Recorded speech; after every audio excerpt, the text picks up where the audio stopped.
Hey there, Hang Up listeners. Before we start the show, I want to let you know about a story coming up a little later. It's from one of our partners, SAP. AI comes at you fast. If you don't get reliable and relevant advice, your business might miss out. Whether you're looking to automate tasks or embed AI in your business processes, SAP can help. To learn more, head to sap.com/AI. And stick around for expert advice on how to embrace AI with confidence.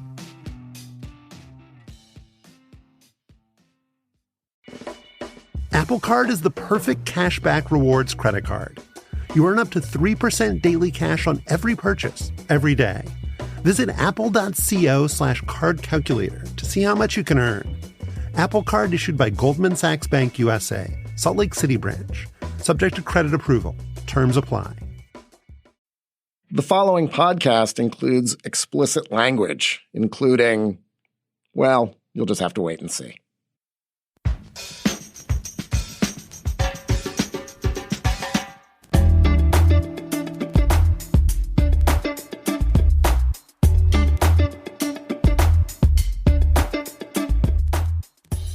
Hi, I'm Josh Levin, and this is Hang Up and Listen for the week of March 11th, 2024.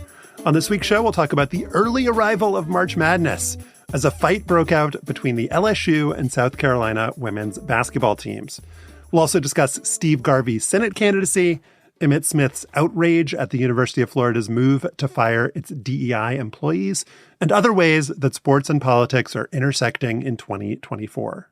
I'm in Washington, D.C. I'm the author of the book The Queen, and the host of an upcoming slow burn season on the rise of Fox News and how the left tried to fight back.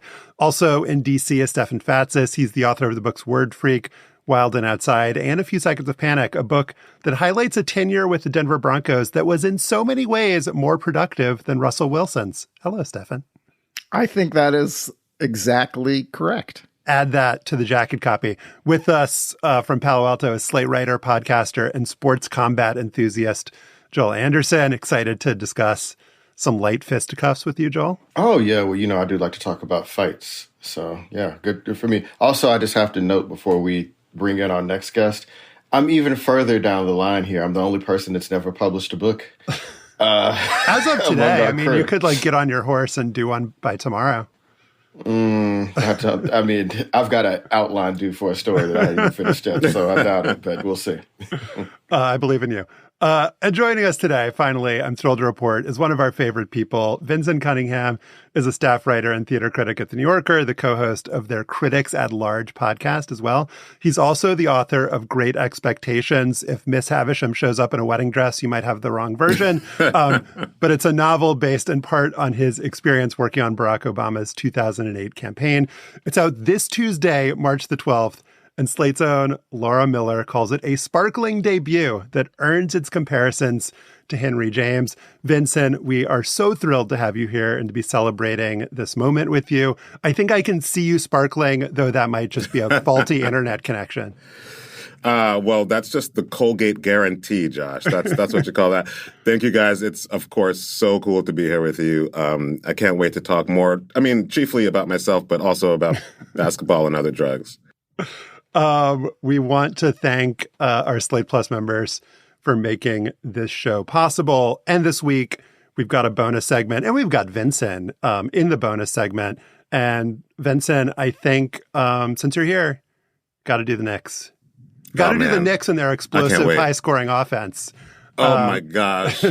But we'll save it for the bonus segment. If you want to hear that and bonus segments on other Slate shows and get ad-free listening for all Slate podcasts and support us, you need to be a member. To sign up, go to slate.com/hangup+. That's slate.com/hangup+. With about 2 minutes to go in the SEC women's basketball tournament final on Sunday between top-ranked South Carolina and number 8 LSU, all hell broke loose. With the Gamecocks up by 7, South Carolina guard Mylasia Fulwiley stole the ball from LSU's Flau'jae Johnson. Let's let ESPN announcer Courtney Lyle take it from there. Let's see what just happened again. Flau'jae Johnson holds on to Mylasia Fulwiley.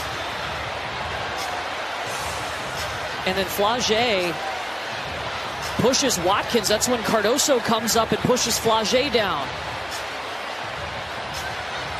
Somebody jumped over the scorer's table from the stands.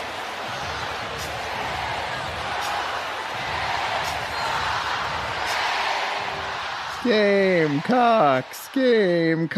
Watkins is South Carolina forward Ashlyn Watkins, and Cardoso is South Carolina forward Camila Cardoso. And the somebody who jumped over the scorer's table from the stands was Flau'jae Johnson's brother, who pushed Cardoso in the back before getting hauled away by a cop. It took about 15 minutes to sort things out. Cardoso and every player who wasn't in the game except for one were ejected. South Carolina won 79-72 to continue its undefeated season, and everyone apologized after the game for their behavior. Vinson, all I can say is that if there's any sports justice, we'll get a rematch in a few weeks in the NCAA tournament. It's absolutely incredible. And yes, I want to see this. And it's such a blessing because before all of this, I think most college women's basketball fans were waiting for the rerun of LSU Iowa to see Angel Reese and Caitlin Clark go at it. But all of a sudden, this looks amazing. Even before this fight happened, I don't know if you guys saw this clip. It's Cardoso and Angel Reese fighting for position in the paint, just kind of bumping against each other, pushing. And Cardoso has this absolutely like homicidal smile on the whole time. And Angel Reese is talking shit to her. It's just like, I'm going to be here all day. I'm going to be there all day. It was just like such a joy of the fight. I hope that people don't let this fight be a sort of defacing element and just let it really be the sign of enthusiasm that it should be. I mean, there was a play in there where Angel Reese grabs Cardoso's hair. Like these guys are so intent in this budding rivalry, and it's just another sign that women's college basketball is where the heat is in so-called amateur sports. Joel, how big was your smile compared to Camila Cardoso's?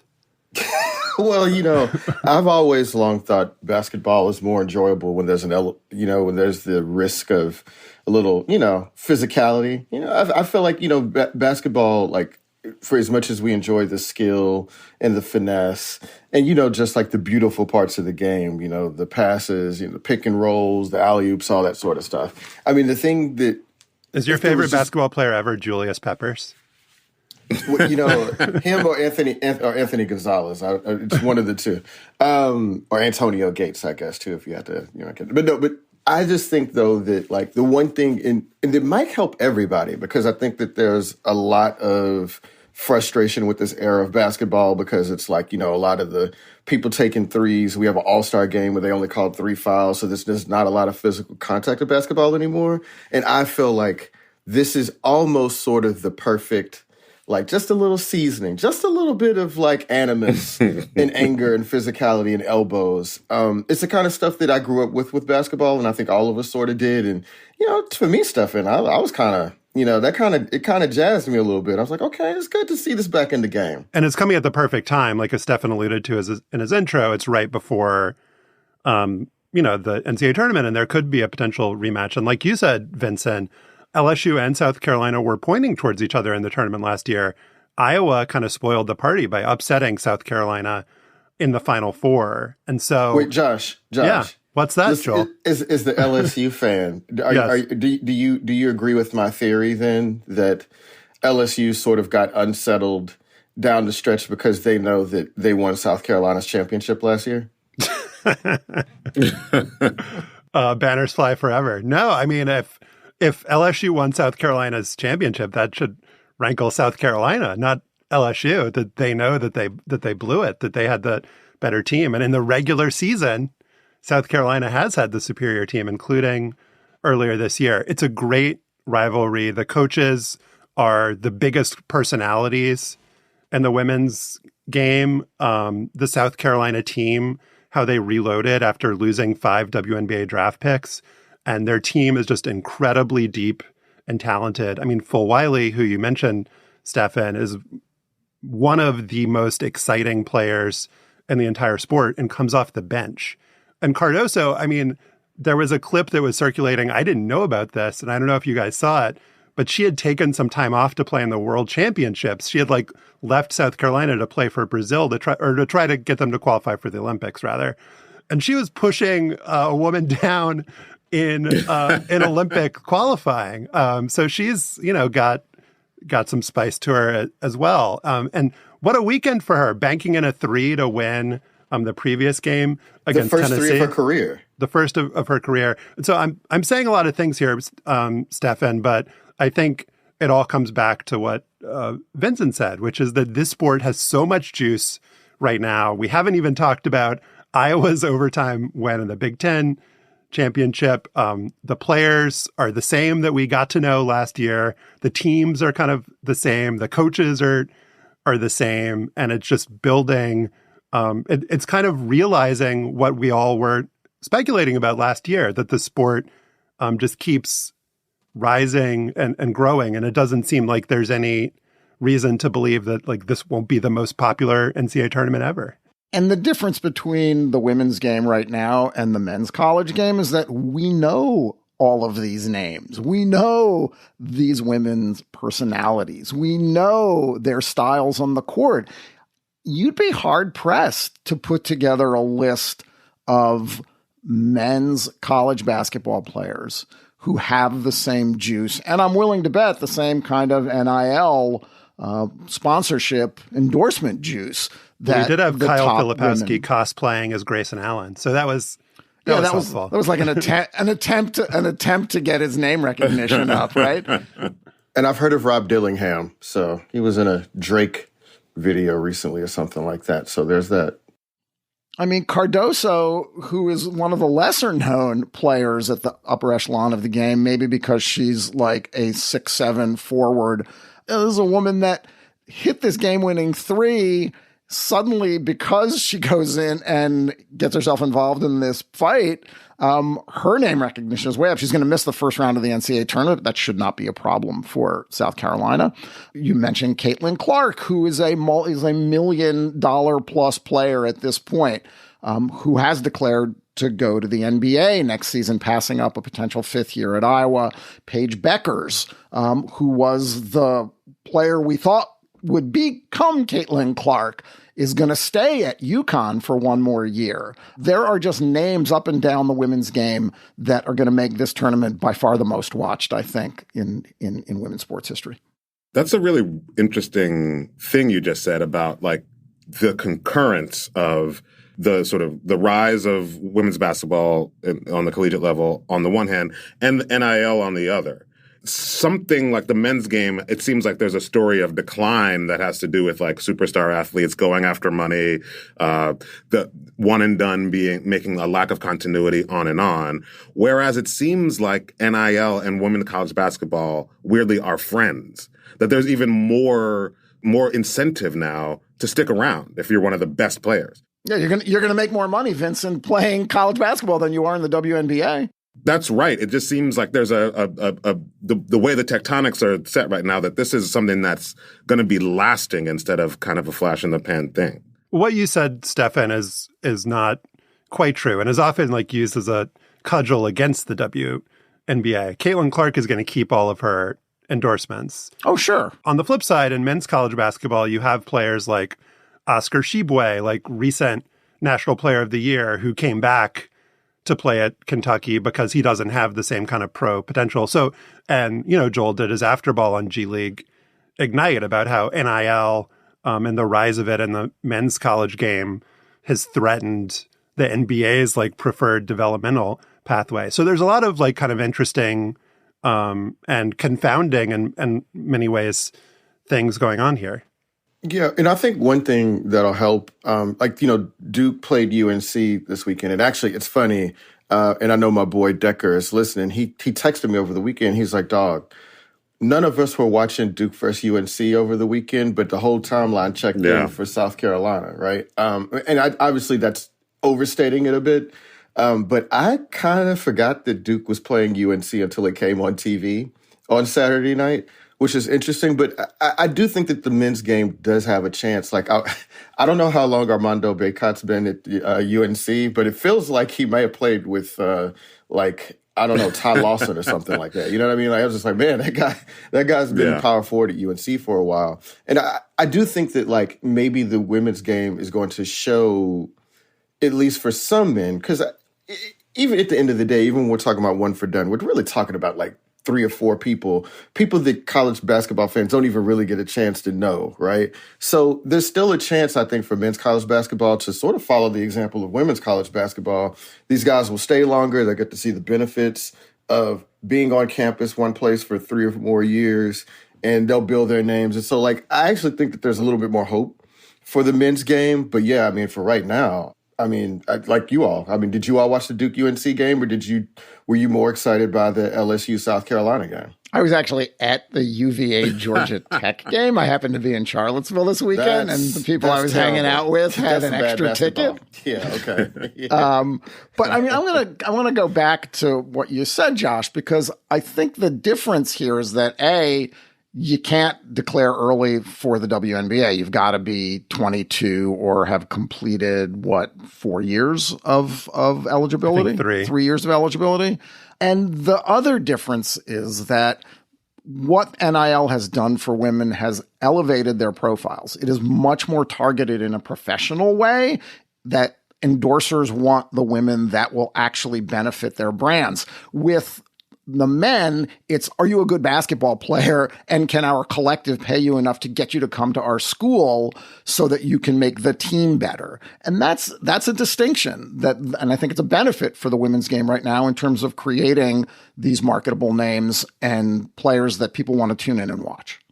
Let me just say this about Angel Reese, and to some extent, Kim Mulkey. I mean, after the game, they were like cutting promos. I mean, the way that they have been able to bring attention to their team and their sport to popularize it, I think, is undeniable. I mean, Kim Mulkey saying that she wished that Cardoso had pushed Angel Reese instead of Flau'jae Johnson. Angel Reese talking about how they're not afraid of South Carolina, and basically that they just want more smoke in the tournament. And I think I'm going to talk a little bit about the U.S. women's national soccer team in a bit. But that sport and those athletes have, I think, benefited and in some ways been circumscribed by this idea that they are, representing a social cause, that they're role models, that they're out there like representing for, little girls everywhere. And what I think this, Caitlin, Angel, Juju Watkins, we need to throw her in there as well. What they're doing is that You've got, Vincent, this whole trend of like the people wearing everyone watches women's sports t-shirt. Like there is the kind of cause aspect to it, but there's also the like, we're going to pull, we're going to punch each other. We just want to beat the shit out of each other. We are going to talk smack about each other, and we're going to like do all of the like the things that we would watch any game. And so there is a kind of ramp up or effect. So we watch these games for like 8 different reasons. It's not just, one reason or because we want to support, women playing a game because it's just like a good thing to do. Yeah. I mean, a star to me, it's Caitlin Clark is amazing at basketball, and that is worth all of the attention that it has brought to the game. But once you get into this level, when it's sort of stars are being made, there is no star to me like Angel Reese, like almost in the world. She has one of those faces and it's like, she is the most lip-reading-able person I've ever thought. Like, you can see her talking to her teammates, to other people, and you know exactly what she's saying and the exact emphasis that she's saying with it. There's just something to be said for, okay, attention comes, and then once the attention comes, you can start to notice these fine distinctions of like, who's the coolest college basketball player? And that is Angel Reese, and her plus the sort of, sparkly jackets of Kim Mulkey. There just is a kind of magic that we haven't seen since, certain Coach K coach teams. And it just like the personality mix is so amazing. And it's not to say that this is new, but it's just to say that the renewed scrutiny helps us to identify these people. And I think it's less that they're sort of acting in a certain way to sort of perpetuate an image or anything, but to say, here's a team with great star power, and now we're all able to see it. I think Angel Reese is going to be cutting promo ads for the rest of her life. She's amazing at basketball, but she's also just a star in the way that like Charles Barkley was, and we all knew it while he was playing. I was wondering, would it be like if Angel Reese played for Dawn Staley? And I said this during the game, that Dawn Staley's teams reminded me a lot of the horror paranoia era, where like she's sort of the John Thompson of her era, and her teams are, sort of, I mean, they have stars. I mean, they just had Aaliyah Boston, the WNBA Rookie of the Year on their team, but they're a lot more, it's like a platoon level of team. It's like not very many people break through. Nobody is going to, Cardoso plays like 25 minutes a game. Yeah, right. Like there's nobody's going to average 30 points a game or anything like that. And the reason I say this is because, so after that game and after the fight, immediately so, Dawn Staley was immediately apologetic about what had happened and like took great pains to even praise the LSU players in the middle of that. And I thought about like, even though we're talking about how cool it is that, that there was a little bit of heat and Angel Reese is, kind of a shit talker supreme. Remember last year after South Carolina lost in the semifinal to Iowa, and Dawn Staley was extremely upset and talked about the heightened sensitivity about the negative stereotypes when talking about black players and their behavior on the court, where she said, people talked about that they played like they were in a bar fight and all this other stuff. And she was really, really upset about that, right? So as much as I do love the Angel Reese stuff, I also think that when the time comes, Angel Reese is going to be on her own. Like if this sort of thing happens again, if she develops a reputation as a dirty player or a shit talker or whatever, I wonder what it's going to be like when it's not Dawn Staley running cover for you and it's a coach who has shown that she's not necessarily down to support her players and when times get hard.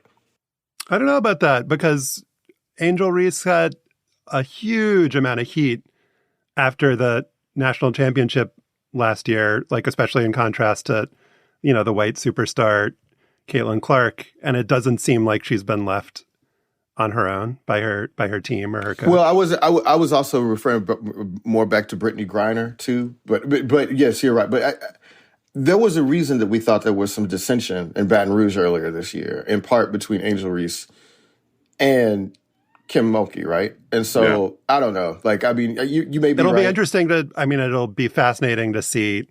Like, I don't think the Kim Mulkey, Angel Reese, LSU era will go out without one more big moment of some kind, or another. And I'm fascinated to see what that moment is. Up next, we're going to talk about sports and politics in 2024.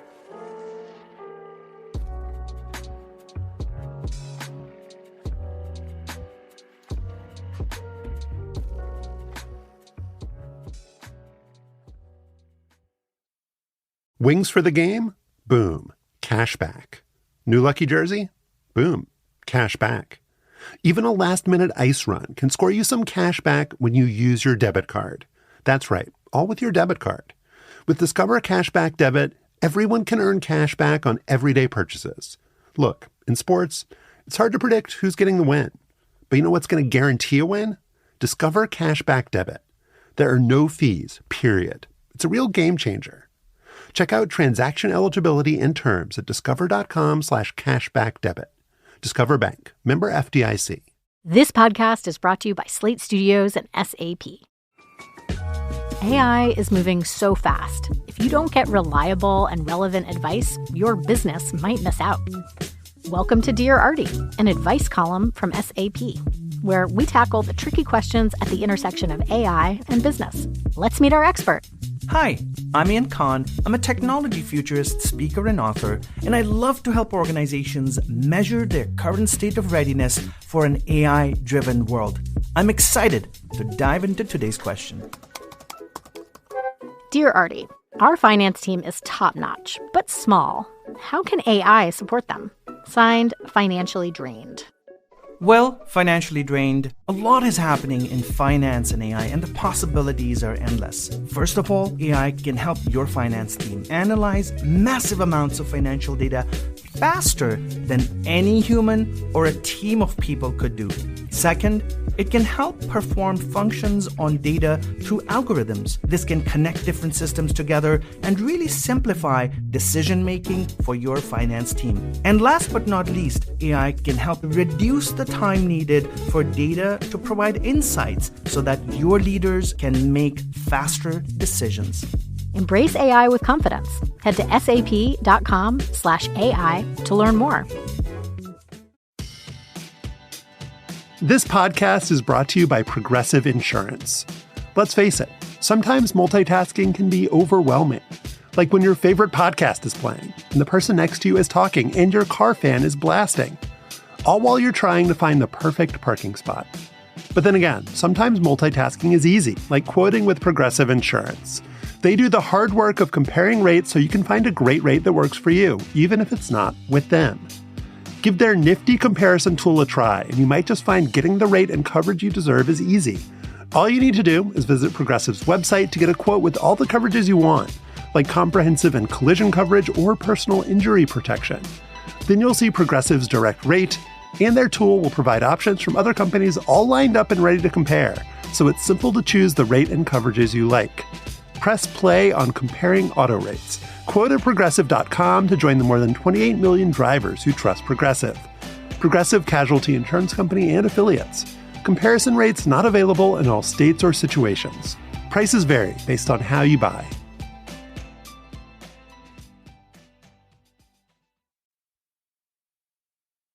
One of the stranger political stories of the year, and there's a lot of competition, is the candidacy of Steve Garvey. Those of us who grew up in the 80s, also those of us who grew up in the 70s, will remember him as a well-scrubbed first baseman for the Dodgers and the Padres. And now, after having no political experience, he is the Republican nominee for Senate in California. He's going to be going up against Adam Schiff, a.k.a. losing to Adam Schiff in the general election in November, despite having not really campaigned at all and not really talking about anything except for the fact that what he was feeling when he finished in second place was akin to hitting a walk-off home run, kind of like San Diego in 1984, he told his supporters on Tuesday night.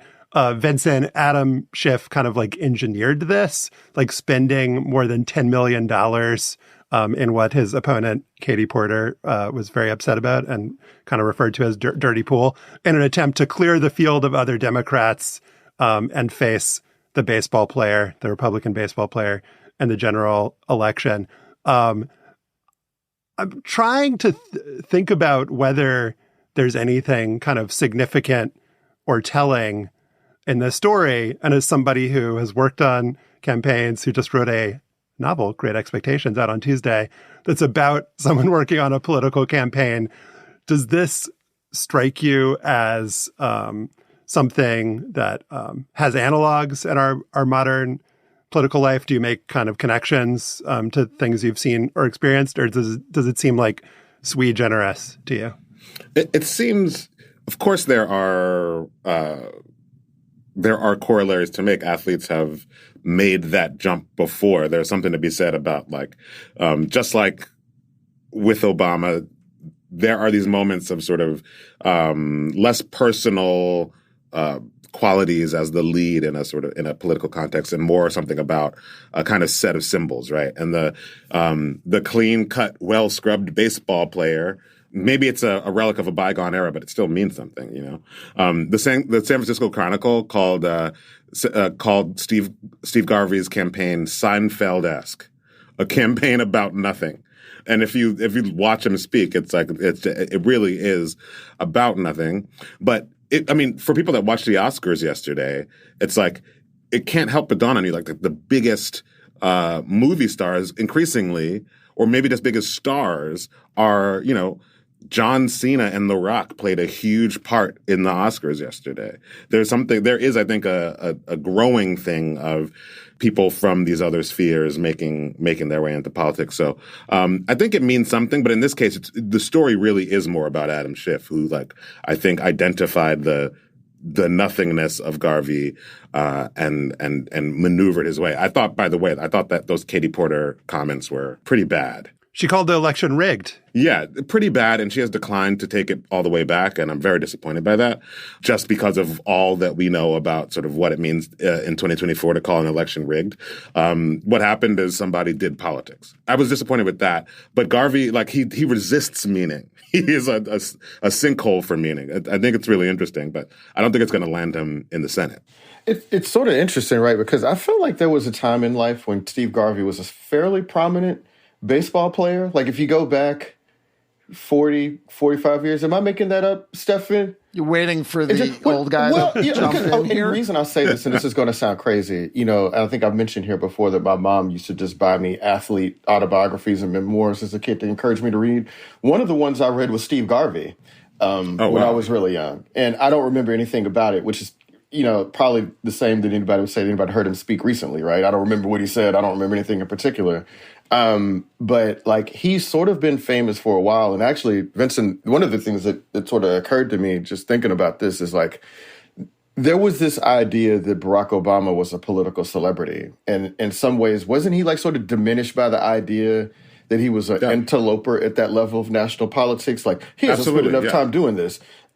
He's a newbie. Like, this guy's just a celebrity. But like, on the other hand, we've got people running real live celebrities. And hell, Josh, we had on Bill Bradley, and I didn't realize he had never been in a political office until he won for and ran his Senate seat in 1979. Like, this is a tradition that goes back a ways. But Vincent, like, I'm sure you all dealt with that a lot. Like, the idea that there was real no substance to Barack, that he just was, coasting on his 2004 DNC speech, right?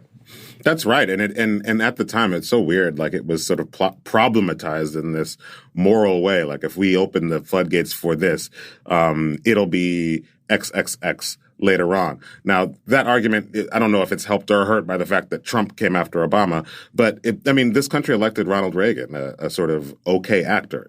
This is very much baked into our political DNA to sort of pluck people out of positions of prominence. It used to be a commonplace to say that if Derek Jeter wanted to be the senator from New York, he could, overturn the New York political scene, in a second. And I think that's if Drew probably Brees true. wanted to be mayor of New Orleans, he'd win in a landslide. I mean, these things are said like every week in every city about whoever's at the top in that place. And very often they do run, right? There's your J.C. Wattses and other athletes that have gone on to careers in Congress or the Senate. Herschel Walker tried. You know what I mean? Well, there's a senator from Alabama right now who was a football coach. Steve Garvey kind of fits that mold. I mean, as a player, and I do remember Steve Garvey as a player because that was sort of my peak fan years. He was a terrific first baseman, really good first baseman for the Dodgers in those years when they played the Yankees in the World Series multiple times. Tommy Lasorda was the manager. The Dodgers had Ron Cey and Bill Russell. There was a great team. And Garvey's reputation was this clean-cut, all-American boy next door. And it was all belied by his real life. His wife, Cindy Garvey, would write a memoir a few years later after his career ended, accusing Garvey of abuse, of neglecting their children, of having affairs. Did your mom buy you that one, Joel? See, that's the thing. I was totally confused because he held himself out as like this, this guy with a lot of this moral rectitude or whatever. Squeaky and then later clean, I was like, oh, wait, I thought there were multiple Steve Garveys. I couldn't reconcile that was the same guy whose book I'd read. Yeah. Well, and his reputation that came out later was that his teammates hated him. Nobody liked Steve Garvey. So perfect guy to be running for the Senate with zero experience, right? Yeah, I mean, there's a way that like a superficially like handsome looking baseball first baseman is like a Make America Great Again kind of callback for a certain demographic that does not predominate in the state of California.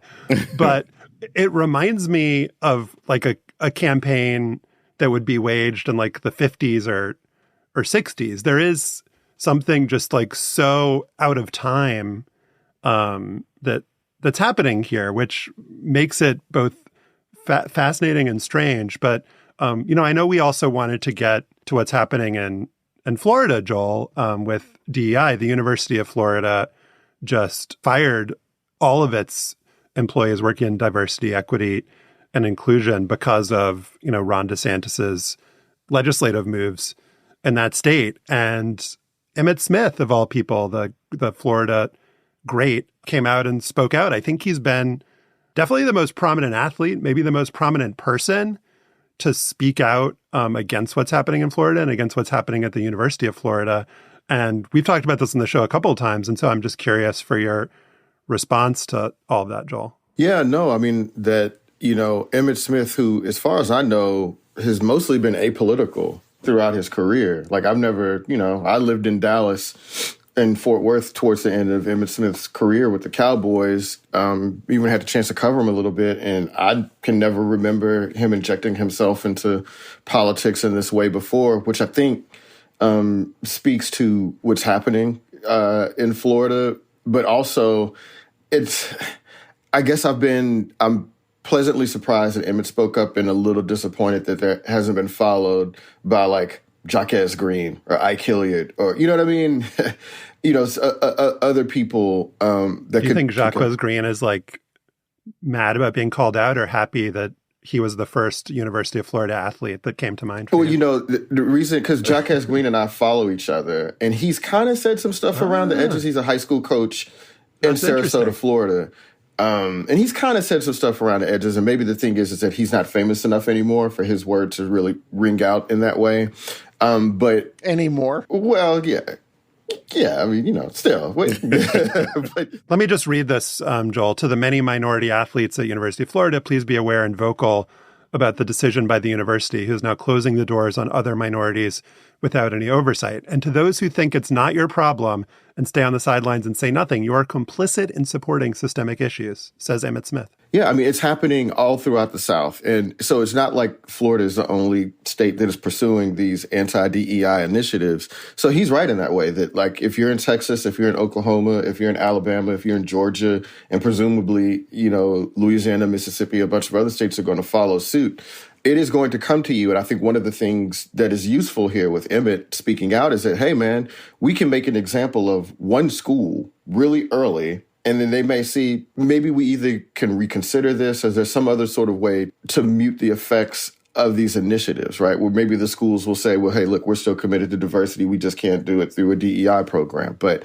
I think the momentum around these bills is such that it's not going to be limited to Florida. And either, people are just going to lay down across the South and allow this stuff to happen, or maybe there's one tactic, and this is just one of the things that I've been suggesting over the last couple of years, that, recruiting former athletes, politicians like Randall Woodfin, the Birmingham mayor, whoever, to speak out against this stuff, because I do think that they can have some impact, right? I don't think I'm stupid by thinking that people speaking out, like, something could happen, right? Well, doesn't it become a little bit of a tug-of-war, Vincent, between people like Emmitt Smith, alumni, the mayor of Birmingham, you mentioned Randall Woodfin, who last week said to the parents of minority athletes who are helping their children decide if they want to play sports at those institutions, would you be cool with your child playing at schools where diversity among staff is actively being discouraged?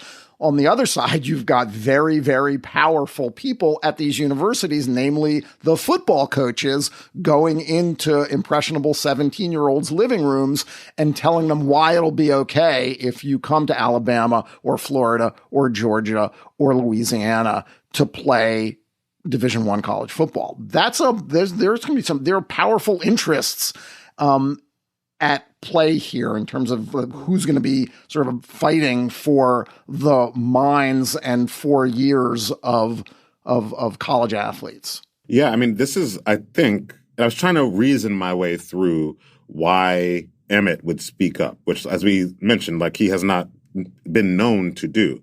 And I don't think it has to do with like a sort of, if we pull back and think about national politics and how this issue of diversity has been mapped onto the red-blue grid, I don't think it's about Republican-Democrat politics per se. I think it's because of the regional nature of college football. And I think we all can put in our minds football programs who perennially have seemed like they don't really recruit black kids. Or if they do, they're known as a more like sort of conservative campus. I think until very recently, we would think of like Ole Miss as like, you know, they do it a certain way down there. Yeah, are know? you sure you want to go down there, my brother? Like that's been the conversation exactly with people going to Ole Miss for years. Yes, that's right. And this affects the way that recruitment classes come together. All these things, and so I think the issue and why people are speaking up and why I think, Joel, you are right to think that this could work is because when all this whatever nationalized politics gets sort of can be shown to ramify onto things that people really care about, like recruitment. And it's like, it's going to change the way our university is seen by potential recruits.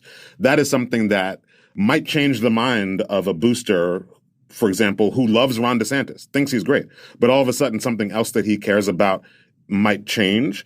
I think that's a weird issue that sort of changes in access that might put together some unlikely coalitions. So, Josh, I mean, who's the first football coach or basketball coach in one of these states to come out and say, we oppose this and we want to still be able to recruit athletes and we understand their plight? Could have been Jim Harbaugh, maybe. I mean, he's a guy who has, maybe not in the right state where this becomes an issue. But the intersection between coaches who would be outspoken on this issue and coaches who work in this geographic region is probably, there are rumors, right, that Deion Sanders is going to go to an SEC school at some point in the next few years. And that would certainly be an interesting convergence of fame, personality, political belief, and geography. But I can't think of anyone kind of off the top of my head. And maybe to kind of bring this home a little bit, and Vinson, I'll let you have the last word. It's like, what just popped into my head is that, Katie Britt is the politician who's kind of become the most famous given her bizarre State of the Union response. Her husband is an Alabama football player, former offensive lineman, who's like an All-American and played briefly in the NFL. And so even in places where sports, you don't think sports are there, sports are always fucking there, everywhere. In politics, in our society, and kind of circling back to our first conversation, we're just in this moment when college athletes have an enormous amount of power. And so putting an issue like this on them is only an acknowledgement of that. Like if athletes didn't go to Alabama en masse, black athletes, or Florida, that would not only make a big difference in those states, it would change how everyone in America kind of perceives this issue. But I guess the last question I have for you, Vinson, is there something fundamentally unfair, even as we acknowledge that it's true, about putting the weight of that on a 17-year-old or an 18-year-old and saying, kind of like Emmitt Smith said here, if you don't do something, like not doing something is a choice, like, and just putting that weight and that burden on this small group of people as opposed to like everyone else in the country? Well, it's apocalyptic, I guess, in the sense that it like takes the sheet off of something, right? It is unfair because they're kids, and in this situation, people whose talents make them ripe for certain kinds of exploitation, it's unfair then to say, you also need to be a sort of social justice superhero or whatever. But it just when I say like it unveils something, I just means that it shows what kinds of power these people have always had. And I think all told, as a sort of 360 view, that is to the good. Like what you just said about how sports is always there. It's so funny to me. When people try to describe the class character of a Trump voter, they're like, actually, it's not all working class. And it's like, it's a guy who owns a boat and a car dealership. I always want to like reach through the screen and say, you are describing the SEC. You know what I mean? Like the way to describe certain currents in our politics is best expressed through sports. And so if that becomes a little clearer, and if that means a different calculation for people who stand to make a lot of money, these kids, I don't think that that's bad, even if it does come with some added responsibilities. I think in the same way that NIL makes them understand their total stature a little bit better, I think it's to the good if they understand this aspect of their stature as well. That was Vinson Cunningham. We're going to have you back for the bonus, but for the non-Slate Plus people, very few of them, I'm sure. We just want to give you a proper farewell here. And I want to note, Vinson, a couple of things that have been said about the book, Great Expectations. Ron Charles of the Washington Post calls it a coming-of-age story that captures the soul of America. The soul. That's an important part of America. The soul. He also says that no other recent American novelist, except perhaps Marilyn Robinson, she's pretty good, contends so diligently and so textually with the function of Christianity in the United States. And again, Slate's Laura Miller says that, Vinson, your prose rests like a cool hand on a fevered forehead. Can you reach through the Zoom right now? Give me some of that. I feel it. Why didn't you read my tweets about Vinson's writing? I didn't publish an official review, but all right. What are your tweets, Joel? Tell Vinson. I didn't know I was going to have to produce them. Well, he knows. I tweeted them. Tell Vinson how you feel about him. I just told him extemporaneously. I mean, we can say you saw the tweet, Josh. It's that of course, we're praising him to his face here. I'm just really so jealous of Vinson as a writer. He really has a real knack for grace and like elegance that, for me, I find myself to be more of a mechanic, like as a writer, you know what I mean? And like, he just has you can see the art in the writing and it's just really beautiful. So like, I'm always sort of jealous of the very few people that can just touch this sort of level of art. I don't know how to explain it other than just a person that is steeped in literature and art. And so, man, I'm just really happy for you, man. I can't wait to see the world respond to this book. So more friends sent me your tweet than they did any of those beautiful reviews. Are you serious? I swear to God, many of my friends follow you, and they're all like, "Did you see what Joel Anderson?" I was like, "Yeah, that's my boy. Thank you."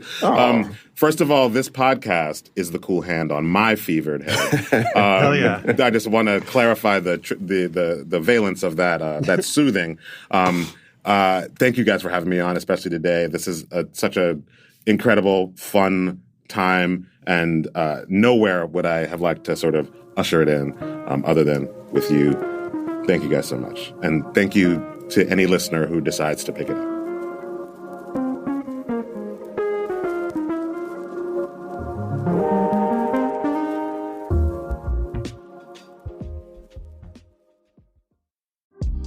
Apple Card is the perfect cashback rewards credit card.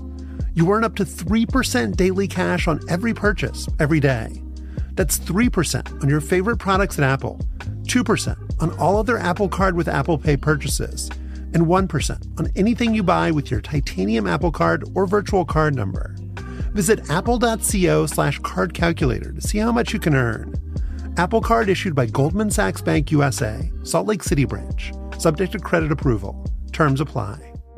Taste the Mediterranean through March 19th at Whole Foods Market. Save on animal welfare certified bone-in beef short ribs, sustainable wild-caught sockeye salmon, and more. Find sales on Parmigiano Reggiano, charcuterie and ground lamb. Grab an olive boule bread from the bakery. Plus, wines from the Mediterranean start at just $8.99. Taste the Mediterranean now at Whole Foods Market. Must be 21 plus. Please drink responsibly. And now it is time for Afterballs, sponsored by Bennett's Prune Juice, endorsed by Kenny Sailors, who says it was okay. The Iditarod sled dog race reached Western Alaska on Sunday, capping a week that got a lot of attention because of a run-in between a moose and a musher. The musher was five-time race winner Dallas Seavey, and the moose was unnamed, but is dead. Shot by Seavey after his dogs got tangled up with it on the trail. Iditarod mushers carry guns for just such an occasion. They're also required to stop the sled and gut an animal that they kill, in this case the moose, that is, remove its organs so that the meat can be salvaged.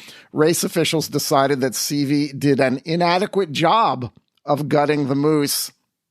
Racers who were following behind Seavey said that the moose was left in the trail and their dogs went over it like a speed bump. Bad form. At a rest stop, Seavey told reporters, and I'm quoting from an Alaska Public Media story, that he was mushing down a hill and around a blind corner when most of his team passed by the moose. He had to scramble to get his gun, a .357 caliber revolver he keeps in a pouch at the top of his sled bag. I didn't get it out until the moose was all the way to the back of the team. Right about that time, I thought, this thing might just walk right by us. I mean, it was touching the dogs, CV said, and then all of a sudden, it just started kicking. CV shot the moose once at first, and the sound of the gunshot startled his dogs, causing them to lurch and pull the sled forward. Then he shot the moose 4 more times in the head, Alaska Public Media wrote, and it fell first on his sled, then in the middle of the trail. One of CV's dogs, Faloo, was kicked by the moose and flown to the next checkpoint in Anchorage. That all happened earlier in the week. The update is that Faloo, after some touch-and-go moments, is recovering comfortably at home, and CV made up his 2-hour penalty and mushed into the last checkpoint on Sunday in first place. Is there like a VAR for inadequate gutting? It seems very subjective. You know, I think when you've got experts on staff in moose gutting, you get them out to the scene and they bring in the team, and, you know, these guys know what they're doing. I'm going to trust the moose gutting analysts here. I don't know that they deference needed to authority. Deference to authority. I'm not sure you needed to go to the replay in this case. Josh, what's your Faloo? On Sunday at Snapdragon Stadium in San Diego, the U.S. women's national soccer team beat Brazil 1-0 on a Lindsey Horan goal, winning the inaugural Copa Oro Femenina de la CONCACAF. That is the CONCACAF Women's Gold Cup.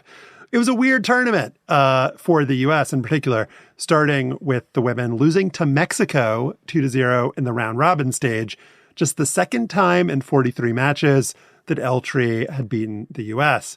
Then in the semis, also at Snapdragon Stadium, the U.S. played Canada on what I believe were the worst field conditions ever in the history of sports, maybe minus the Iditarod.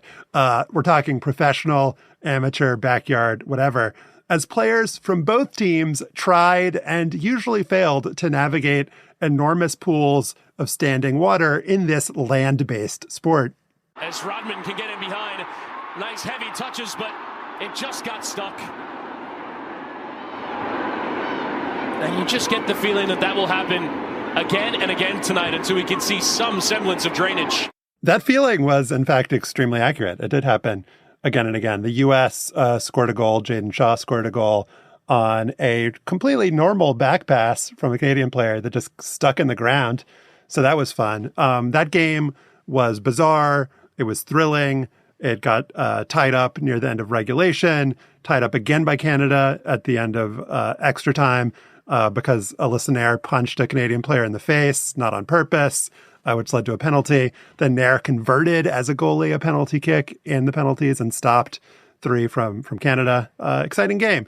The final was less eventful, but it did lead me to have kind of 2 thoughts coming out of this tournament and coming out of the aftermath of the disappointing Women's World Cup for the U.S. team.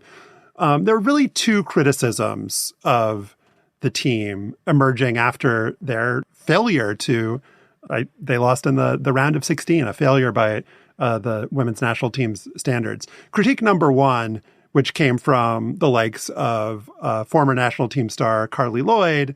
These players are like too interested in like getting paid equal amounts of money.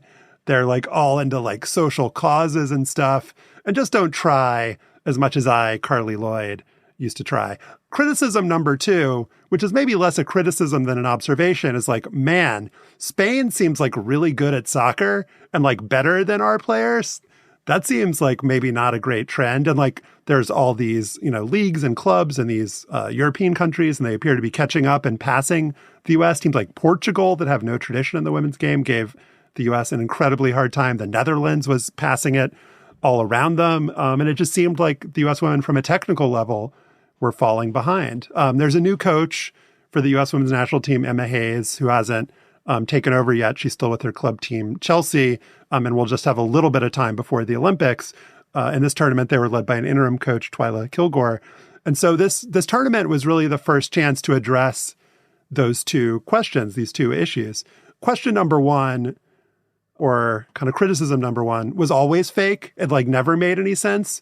And so to the extent that the U.S. women's national team refuted it in this tournament, which they did resoundingly, it never really needed to be refuted. But the way that they persevered in that match against Canada, the way that they played in those horrible field conditions, kind of didn't complain, were just like gutting out the win. And just like, you know, sometimes the game plan goes out the window. You can't do anything resembling, whether it's because it's like negative 10 degrees on a football field, whether it's for whatever reason, you can't actually play the way you want to play. They persevered and won in those conditions against a team that's been a formidable opponent for them over the years. They also overcame a really dispiriting loss to Mexico, similar to some of the losses they had in the Women's World Cup, and fought through the adversity, were tough, and, you know, managed to make it through and put in, you know, really good performance against Colombia in the quarters, really good performance, decent performance against Brazil in the finals. But, and then I'm curious for your thoughts on this, Stefan, on the second issue of whether the U.S. team has fallen behind the rest of the world. That, to me, after watching this tournament, remains an extremely open question. There were moments in this tournament, especially in the quarterfinals against Colombia, where they played a very aggressive pressing style. They played kind of like American teams have tended to do in the past, using their speed, their athleticism, their toughness, and really like had Colombia completely flustered, took a huge lead, 3-0 lead going into halftime against a team that maybe was technically superior to them or was at least like a technical equivalent to them. But because of their spirit, because of their aggressiveness, because of their athleticism, were able to just completely destroy this team that had really great performances in the World Cup. In the final against Brazil, they were outplayed for a lot of the game. That they couldn't get out of their own half of the field. But you know, these games come down to such small margins it's why it's hard to make sweeping and dramatic conclusions based off one game or even one tournament. They got the win against Brazil. Lindsey Horan, as she did in the World Cup, came up with a huge play. There were a lot of young players, including Jaden Shaw, the 19-year-old who got the golden ball for the best player in the tournament, who, you know, demonstrated that there's a bright future, or at least there's a lot of up-and-coming players who are promising for this team. But again, Stefan, the kind of lingering question from the World Cup and going into the Olympics about, on a more macro level, is this team getting left behind, or is the rest of the world getting caught up? The U.S. didn't answer that in a resounding way in this tournament. No, zero. I mean, I think you can throw the Canada game out because it's impossible to draw any conclusions about ability given those conditions. I mean, it was kind of shocking to see. I know it rained a lot, but still, the drainage in this stadium, this is a new stadium, was appalling. I mean, how can there be standing puddles in a professional sports facility? I mean, there are giant squeegees for that shit, and there are good drainage systems to take care of that. It was really kind of shocking. I mean, it called to mind the 2015 World Cup, where women were forced to play on artificial surfaces, which was in some ways an instigating event to the equal pay and equal treatment. Yeah, and not fight. just artificial surfaces, Josh, but just poor surfaces generally, even bad grass surfaces being booked in stadiums that just were not at the level that fields would be for the men's team or other international teams. Yeah, I mean, Joel, watching this game, and there wasn't a great explanation from CONCACAF for what happened here, but you just have to think that men of any sport or a men's game or that was this high profile would not have been allowed to have been played. On the other hand, conditions. you know, games have been played in blizzards. There was one played in a blizzard earlier in the week in Major League Soccer, but this was different. This was definitely different. And there were conversations about whether the game should have been called off, and that was the ref's discretion. We could probably think of a few examples of major male sports events where the playing surface has been terrible, but certainly nothing on the level of that. You know what I mean? Like that's unacceptable because you've got time. Also, you know, presumably you've got field, you know, groundskeepers, anything that could have been done to take care of that in advance. So yeah, that's unacceptable, man. I can't understand. Yeah, the second half was a little bit better, but it still was not optimal. It was not actual soccer that you were watching. On the second question, Josh, can we take anything away from this and what does it all mean? I mean, it clearly, the United States has a deep bench of young players who show terrific promise. The difference now is that there are no walkovers the way there used to be. I mean, Mexico was an absolute joke. The sexism inside that federation and generally in that country toward women's soccer was high. And it prevented the sport from developing. Same goes for other countries. Spain, notably the most notable among them. And Spain, in the matter of less than a decade, effectively reversed generations of exclusion to produce a World Cup champion which was clearly the best team in that tournament.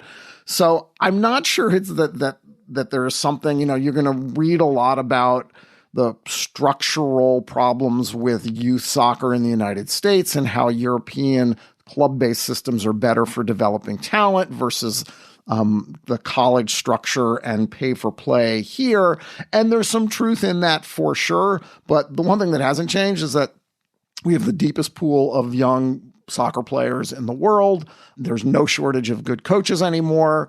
The main thing that has changed is that the pool of players in other countries is better and better and better. And it does make you wonder if there's a ceiling for the United States in terms of ability. How much better can they be than England or Spain or Colombia, Brazil, Mexico as they improve? And, Brazil has been a team on the downswing. They were an early adopter of women's soccer. Colombia on the rise, Mexico on the rise, Spain, England, France, all in the last 15 years on the rise. I mean, isn't it also, the U.S. just lost a generation of great players that held it down for 20 some odd, however long. And so they're just kind of trying to find their footing now, right? It just could be that finding the right mix, finding the right coach, finding whatever is going to take some time. And that's, sure, the world caught up, but also I don't know. I mean, you soccer guys, you panic every time. Every time there's a loss. Oh man, we need to reevaluate the women's sport. We need the women's program or the men's program. Is America falling behind? I mean, I don't know. But I don't know. It seems to me that maybe they just lost a lot of great players and they just need time to get their footing. But I could be wrong. I think there's a lot of truth to that. And even the greatest soccer nations have golden generations and generations that aren't as talented. And there were teenagers that scored for the U.S. in this tournament. Jaden Shaw and Olivia Moultrie, Alyssa Thompson's another teenage star. Katerina Macario, who was going to be the star of the World Cup but had an ACL tear, is back playing for her club team now. There's just a huge amount of attacking talent on this team. And so the Olympics are going to be fascinating. And the positive thing is that these games were entertaining and competitive. And finding quality competition in this hemisphere is a good thing for the U.S. Women in the long term. Absolutely. And I think the big thing for Emma Hayes, the new coach, is going to be how quickly does she cycle completely through the past generation of players, your Alex Morgans, your Becky Sauerbruns, and just stock a team for the Olympics that is largely younger and newer.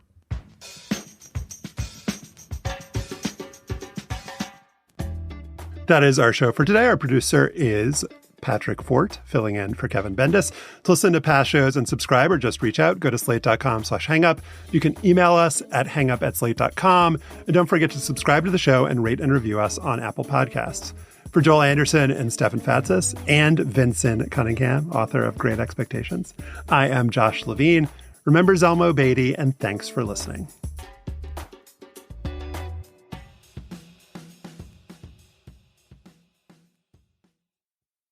Wings for the game? Boom. Cash back. New lucky jersey? Boom. Cash back. Even a last-minute ice run can score you some cash back when you use your debit card. That's right, all with your debit card. With Discover Cashback Debit, everyone can earn cash back on everyday purchases. Look, in sports, it's hard to predict who's getting the win. But you know what's going to guarantee a win? Discover Cashback Debit. There are no fees, period. It's a real game changer. Check out transaction eligibility and terms at discover.com/cashbackdebit. Discover Bank. Member FDIC.